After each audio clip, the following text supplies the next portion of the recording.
करी स्थिर वैद्युतिक के अंतर्गत आज एक और नया टॉपिक आपके सामने लेकर के आया हूँ। और आज के इस लेक्चर में हम पढ़ने वाले हैं विद्युत द्विध्रुव की निरक्षीय रेखा पर स्थित बिंदु पर विद्युत क्षेत्र की तीव्रता। इससे पहले के लेक्चर में हम विद्युत द्विध्रुव की अक्षीय रेखा पर स्थित विद्युत क्षेत्र की तीव्रता ज्ञात कर चुके थे। देखिए पहले बच्चों, विद्युत द्विध्रुव की निरक्षीय रेखा पर ये अपना ये विद्युत द्विध्रुव है जिसमें दो एक समान परिमाण के आवेश बट विपरीत प्रकृति के, एक माइनस और एक प्लस, एक दूसरे से अल्प दूरी पर स्थित होते हैं। अब देख, एक दूसरे से अल्प दूरी पर स्थित हैं तो मान के चलो ये इनका मध्य बिंदु है O, तो O से लेके इस आवेश तक की दूरी A और O से लेके इस आवेश तक की दूरी भी A होगी। तो इस प्रकार से हमारा ये एक विद्युत द्विध्रुव बन गया। अब हम इस विद्युत द्विध्रुव की निरक्षीय रेखा, बेटे निरक्षीय रेखा क्या होती है? मध्य बिंदु से लंबवत जो रेखा होती है ये कहलाती है हमारी निरक्षीय रेखा। ये हमारी निरक्षीय रेखा होगी।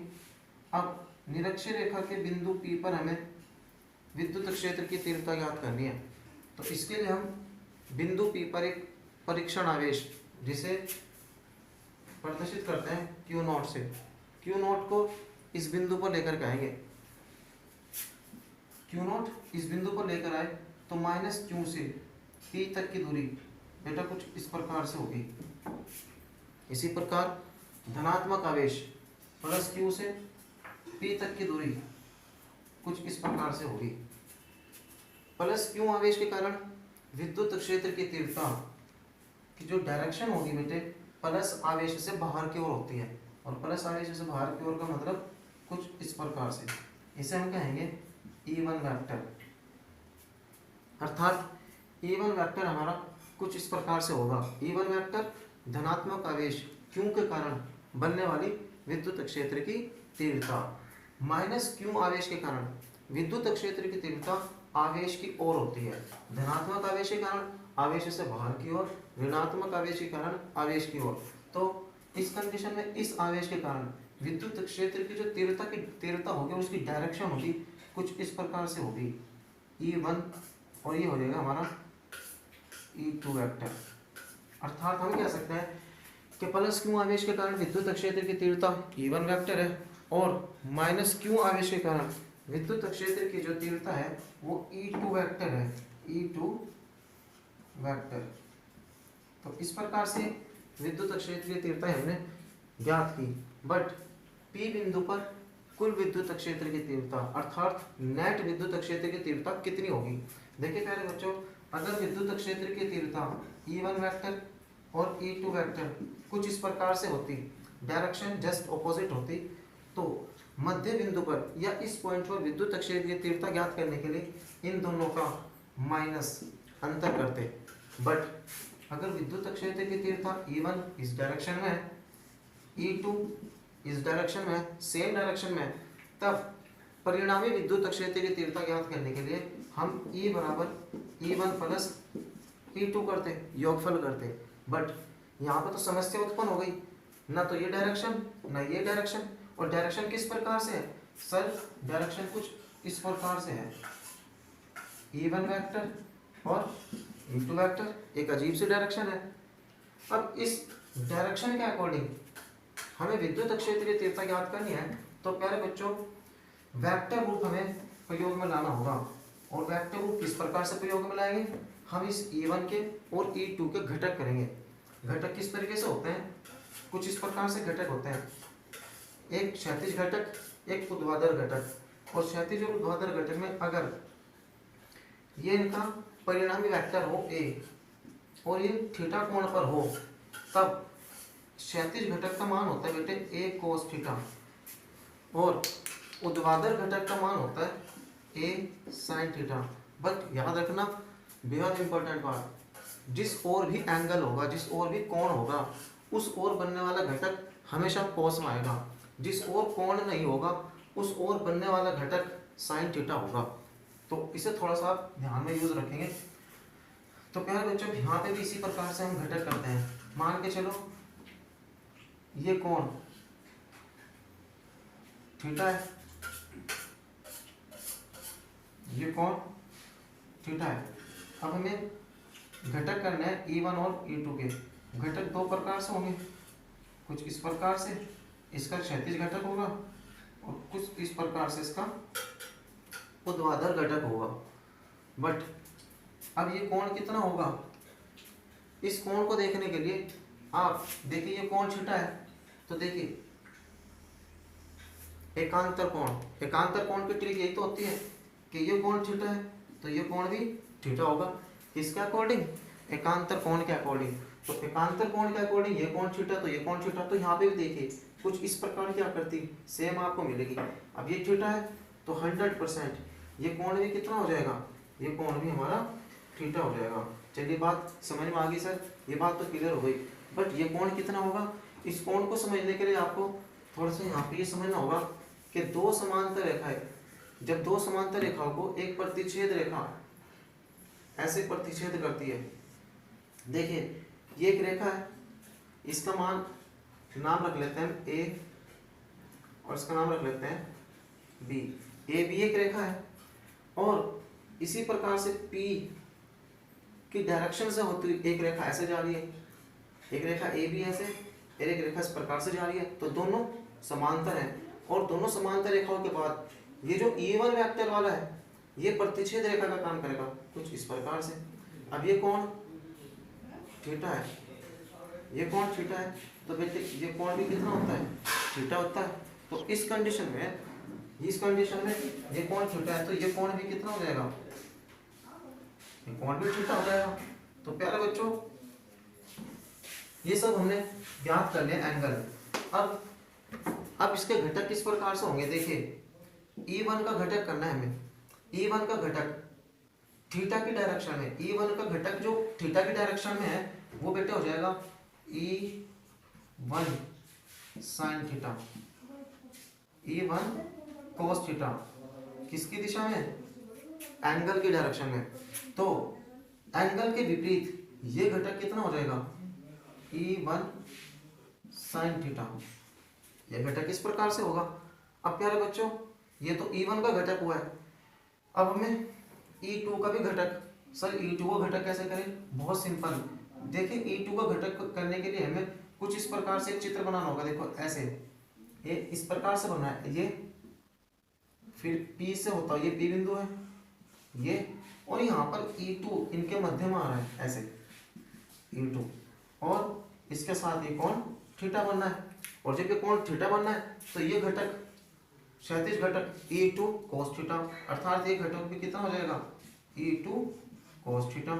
और इसका ऊर्ध्वाधर घटक, ये घटक कितना हो जाएगा बेटा जी, ये घटक हो जाएगा हमारा E2 sin theta, E2 sin theta. तो E2 sin थीटा को मैं यहाँ पर लिख रहा हूँ E2 sin थीटा। तो कुछ इस प्रकार से हमारे दोनों घटक आ गए जो हमने ज्ञात कर लिया है। अब देखिएगा बेटे, अब हमें ज्ञात करनी है P बिंदु पर विद्युत क्षेत्र की तीव्रता। P बिंदु पर विद्युत क्षेत्र की तीव्रता ज्ञात करने से पहले हमें जस्ट पहले के लेक्चर को याद करना होगा। किसी एक बिंदु के कारण विद्युत क्षेत्र की तीव्रता का सूत्र क्या होता था, किसी एक बिंदु के कारण विद्युत क्षेत्र की तीव्रता का सूत्र बेटे ये होता था KQ/R², KQ/R²। तो यहाँ पे भी यही फॉर्मूला हम यूज करेंगे KQ/R²। बट उस फॉर्मूले में परीक्षण आवेश Q0 की कोई भी निर्भरता किस पर नहीं थी, E के मान पर नहीं थी। यानी E के मान में Q0 आवेश नहीं आता था, बल्कि वो आवेश आता था जिसके कारण विद्युत क्षेत्र उत्पन्न हो रहा है। विद्युत क्षेत्र इन दो आवेशों के कारण बनेगा, इसलिए विद्युत क्षेत्र की तीव्रता के सूत्र में इन दो ही आवेश का यूज करेंगे हम, परीक्षण आवेश Q0 का यूज नहीं करेंगे। देखिए E1 अब हम याद करेंगे प्लस Q आवेश के कारण विद्युत क्षेत्र की तीव्रता, प्लस Q आवेश के कारण, प्लस Q आवेश के कारण विद्युत क्षेत्र की तीव्रता। प्लस क्यू आवेश के कारण आपको विद्युत क्षेत्र की तीव्रता ज्ञात करनी है। फॉर्मूला आप यही करेंगे यूज, तो कितना हो जाएगी, E बराबर के क्यू अपॉन, अब मुख्य बात यह है अपॉन आर स्क्वायर, दूरी कौन सी, आवेश से लेके जहां पे आपको विद्युत क्षेत्र की तीव्रता ज्ञात करनी है वहां तक की दूरी, अर्थात इस B से लेकर के P तक की दूरी आपको ज्ञात करनी है। तो मैं रफ वर्क कर रहा हूँ, रफ काम कर रहा हूँ, ये दूरी आप कैसे ज्ञात करेंगे। प्यारे बच्चों ध्यान से समझना, ये एक एंगल बनना है 90 डिग्री का, क्योंकि अभिलंबित रेखा है। ये कोण भी कितना होगा, 90 डिग्री का, अभिलंबित रेखा है और अभिलंबित रेखा हो गई तो 90 डिग्री का कोण, और 90 डिग्री का कोण तो त्रिभुज कौन सा हो गया, समकोण त्रिभुज। और समकोण त्रिभुज में हम यूज कर सकते हैं पाइथागोरस प्रमेय। तो पाइथागोरस प्रमेय से हम इस बीपी रेखा की दूरी ज्ञात कर सकते हैं। बीपी बन गया यहाँ पर कर्ण, और फॉर्मूला होता है बेटे कर्ण स्क्वायर बराबर लंब स्क्वायर प्लस आधार स्क्वायर, अर्थात बीपी का स्क्वायर बराबर लंब देखिए ओ से लेकर के पी तक की दूरी लंब है ना, हम ये मान लेंगे कि हमें विद्युत क्षेत्र की तीव्रता, ये जो अभिलंबित रेखा है ओ बिंदु से आर दूरी पर स्थित है, ओ बिंदु से आर दूरी पर स्थित है, तो हमारा लंब कितना हो गया, आर स्क्वायर प्लस आधार चाहे आप इस त्रिभुज में ले चाहे आप इस त्रिभुज में ले, दोनों में सेम आधार है, कितना, ए, स्मॉल ए का स्क्वायर। अब इसे ओपन करेंगे हम, बी पी का स्क्वायर बराबर इतना आ गया, तो बी पी बराबर हो जाएगा under root are square plus A square, अर्थात हमारी बीच की दूरी ये निकल कर का है। तो हम यहाँ पर फॉर्मूले में यूज करेंगे under root are square plus A square. प्यारे बच्चों ये तो दूरी है, लेकिन फॉर्मूले में क्या होता है, दूरी का वर्ग, तो हमें दूरी का वर्ग करना है, तो हमें इस तरीके से अंडर रूट पे भी स्क्वायर लगा देना है।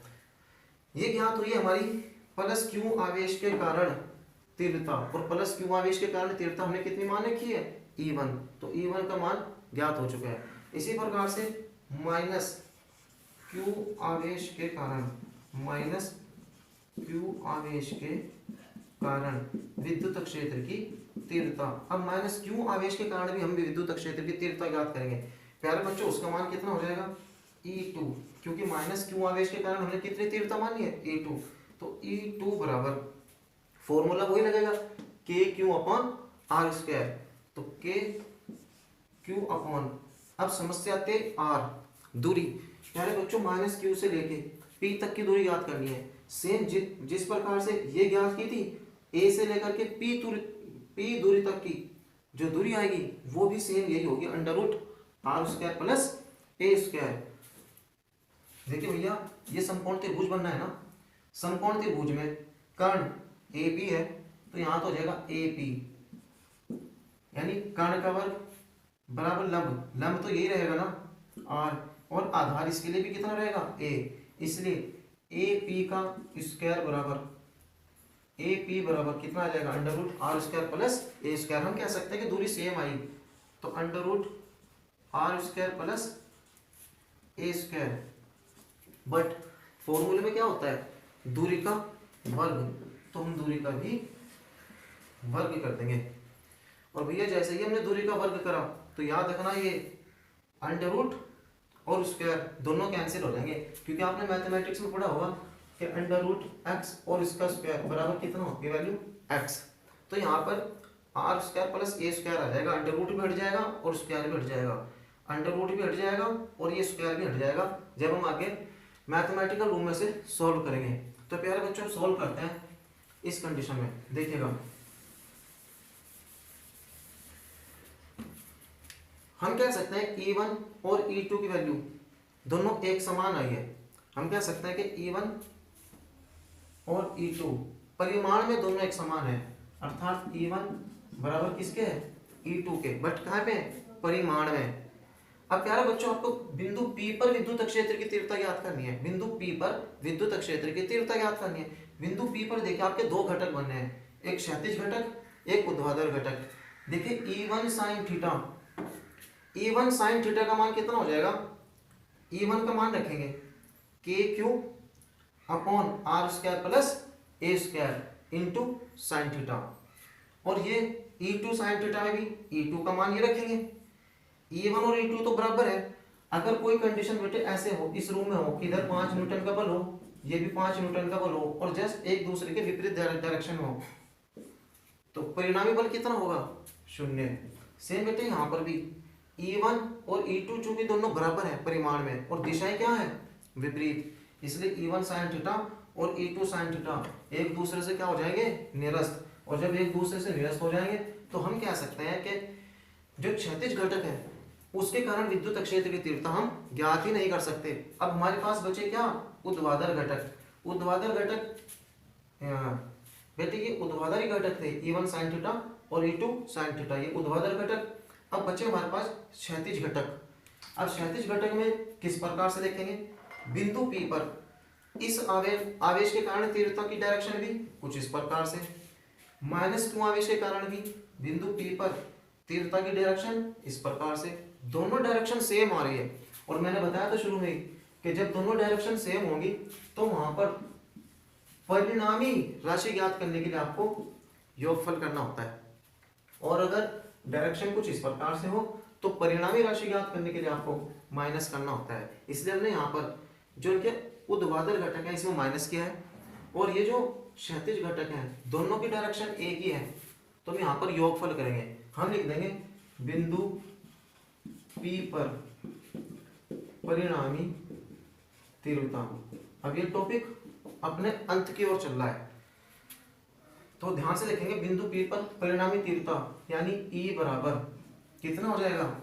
E1 cos theta plus E2 cos theta, ये वैल्यू हो जाएगी। इस टेक्निक का हमने यहाँ पर यूज किया है। तो E बराबर, अब इनकी वैल्यू रखेंगे हम। पहले बच्चों E1 का मान कितना है? K Q अपॉन, मैंने बताया था स्क्वायर हो अंडर रूट हो दोनों कैंसिल हो जाएंगे और कितना बचेगा? R square plus A square, ये वैल्यू हमारे पास बचेगी। इसी प्रकार से और ये cos थीटा सेम रहेगा ये, प्लस E2 का मान रखेंगे ये KQ upon R square plus A square और इंटू cos थीटा। यहाँ तक ये हमने डेरिवेशन कंप्लीट कर लिया है। बट अब एक बेहद इंपॉर्टेंट बात आपको बताना चाह रहा हूँ। अगर किसी, ये यहाँ पे यूज होगी, यहाँ पर हम करेंगे बट यहाँ पर समझाऊँ रफ वर्क के लिए। अगर कहीं पर भी x cos थीटा हो प्लस x cos थीटा हो तो हम इसे क्या लिख सकते हैं? देखिए बड़ा करके लिख रहा हूँ ताकि सब क्लियर नजर आए। अगर कहीं पर आपको कोई value x cos theta plus x cos theta आ जाए तो हम दोनों को जोड़ के क्या लिख सकते हैं?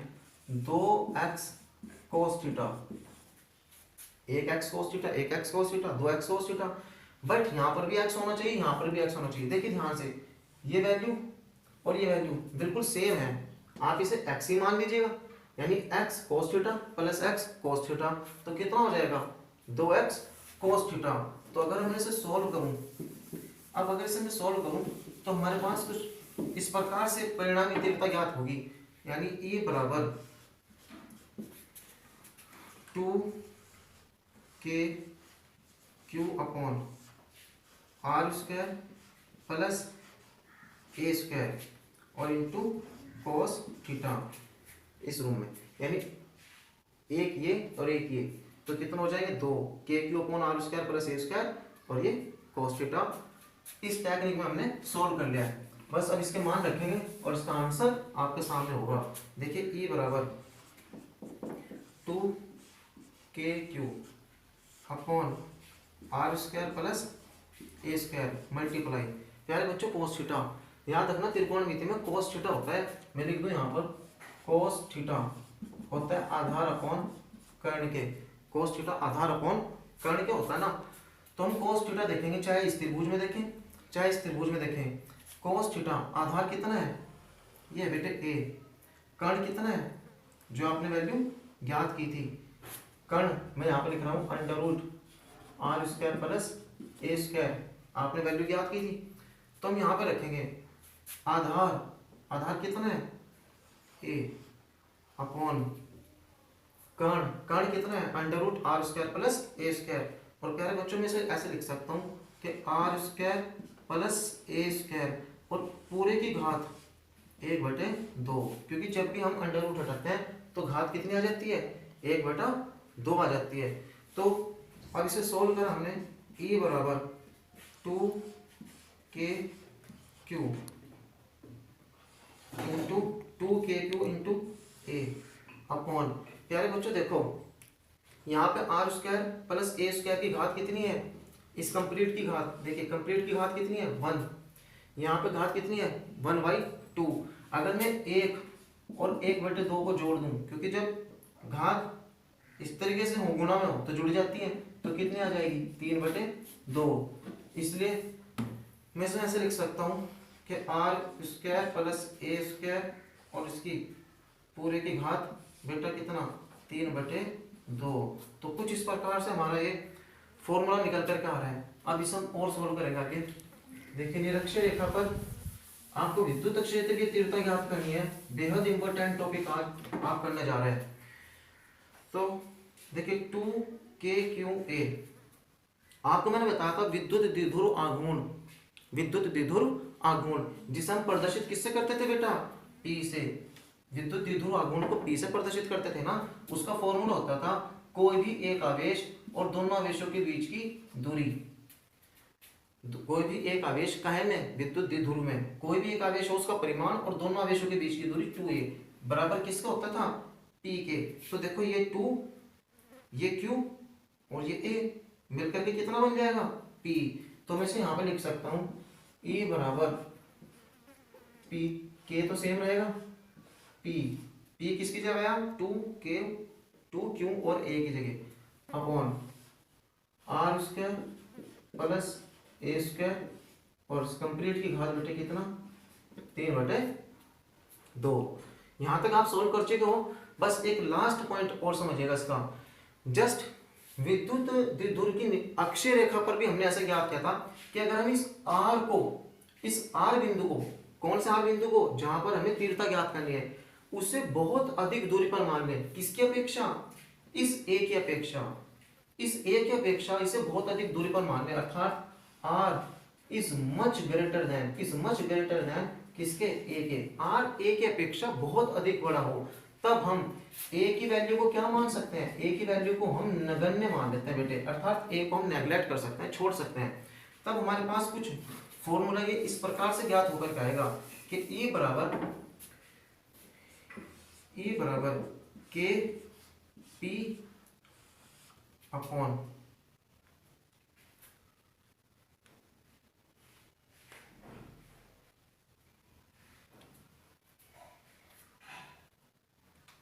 देखो upon are square plus A square into 3/2 है ना, ए स्क्वायर को तो हमने छोड़ दिया, तो हमारे पास वैल्यू बचेगी आर स्क्वायर मल्टीप्लाई 3/2 और स्क्वायर से ये स्क्वायर कैंसिल हो जाएगा, तो E बराबर हो जाएगा के पी अपॉन आर क्यूब।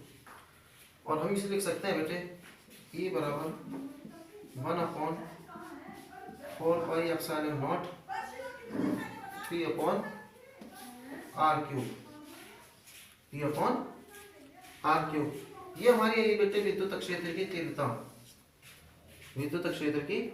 तीव्रता जो कि हमने ज्ञात कर लिया। बट इसमें भी एक बहुत ही महत्वपूर्ण बात आपको बताना चाहता हूँ, ये आई है अदिश रूप में, ये हमारी अदिश रूप में आई है।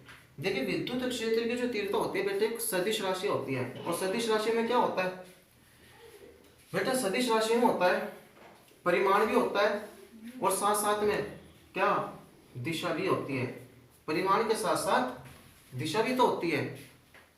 तो अब सर ये तो अदिश रूप है, इसका सदिश रूप कैसे बनाए, इसका वेक्टर रूप हम किस प्रकार से लिखें। विद्युत क्षेत्र की तीव्रता तो सदिश राशि होती है, अब इसका वेक्टर रूप भी आपको समझना है। वैसे तो आंसर आ चुका है, बट वेक्टर रूप इसे हम कैसे करेंगे वो ध्यान से समझना है, बेहद इंपॉर्टेंट बात है आपके लिए। प्यारे बच्चों मैंने बताई थी विद्युत द्विध्रुव आघूर्ण की दिशा सदैव माइनस से प्लस की ओर होती है। विद्युत द्विध्रुव आघूर्ण को P से प्रदर्शित करते हैं और वो राशि होती है सदिश, सदिश राशि होती है विद्युत द्विध्रुव आघूर्ण, उसकी डायरेक्शन कुछ माइनस से प्लस की ओर होती है। तो याद रखना ये जो वेक्टर है ये बता रहा है स्थिति सदिश को, स्थिति सदिश को। अब स्थिति सदिश क्या होता है, जिसमें बेटे स्थिति भी आती है प्लस दिशा भी आती है, लेकिन अकेला दिशा बताने वाला वेक्टर कौन सा होता है, एकांक वेक्टर। एकांक वेक्टर का काम ही है कि वो जिंदगी भर दिशा ही दिशा बताएगा। तो इसका जो एकांक वेक्टर होगा कुछ इस प्रकार से होगा पी कैप। अब ये पी कैप बता रहा है कि इस पी वेक्टर की डायरेक्शन इस प्रकार से है, इस डायरेक्शन में विद्युत द्विध्रुव आघूर्ण का जो वेक्टर है इसकी डायरेक्शन ये होगी, और यहां से लेके यहां तक की जो दूरी है ये बता रही है कि पी वेक्टर का परिमाण कितना होगा।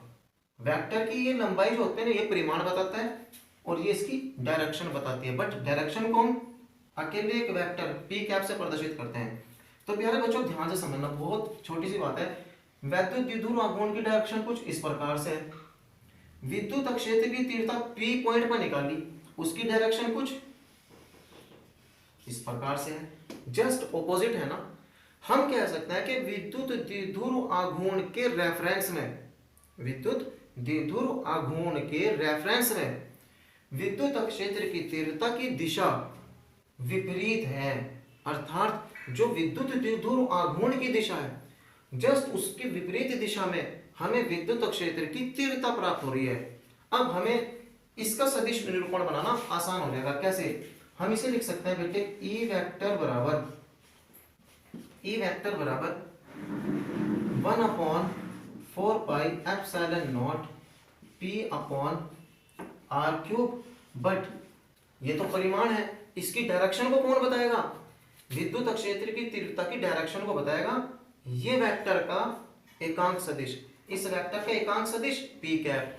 दोनों वेक्टरों की दिशा कैसे है? जस्ट एक दूसरे के विपरीत, इसलिए हम यहां पे लिखेंगे माइनस पी कैप, और इस माइनस को हम यहां पे लिख सकते हैं कि ई वेक्टर बराबर -1/4 pi epsilon naught p upon r cube और पी कैप।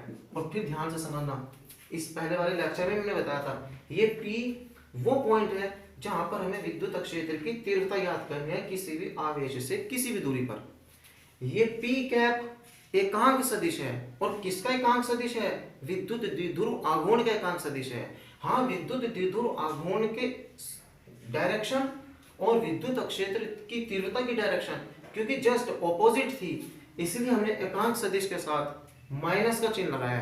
क्योंकि ये माइनस का चिन्ह इसलिए लगाया, हमें तीव्रता की डायरेक्शन इसकी बतानी है और ये जस्ट इसके विपरीत है, हमने माइनस यहाँ पर ले लिया।